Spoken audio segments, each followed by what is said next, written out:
کمیته ولایت‌های فوق‌العاده تاجیکستان از غرق شدن باز دو نوبالغ خبر داد.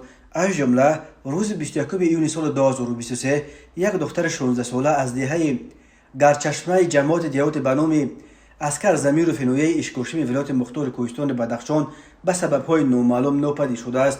بعد جستجوهای زیاد بالاخره جسد او در ساحل دریا که از دهه می‌گذرد پیدا کرده و به والدانش سپردند. همچنین روز 22 ایونی سال 2023 نزدیک به ساعت 13:40 خبر رسید که یک ساکن 12 ساله شهر کانبادام ولایت سوخت هنگام آببازی در کانال غرق شد. ساکنان دهه جسد او را پیدا کرده و به مقامات حفظ حقوق سپردند. در رابطه به افزایش هلاکت‌های غرق شدن نابالغان، کمیته ولایت‌های فوق‌العاده به ساکنان کشور مراجعت می‌کنند. در روزهای تعطیل تابستانه فرزندان شما فارغ از درس‌ها و مکتب وقت خالی خود را بیشتر در کوچه‌ها و ساحل آب‌ها می‌گذرانند.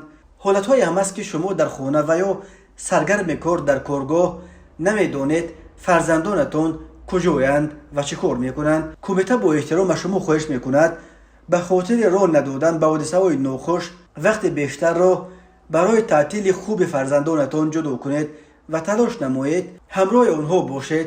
یک رویداد تصادف هم میتواند شما را عمری غم زده و پریشان کند.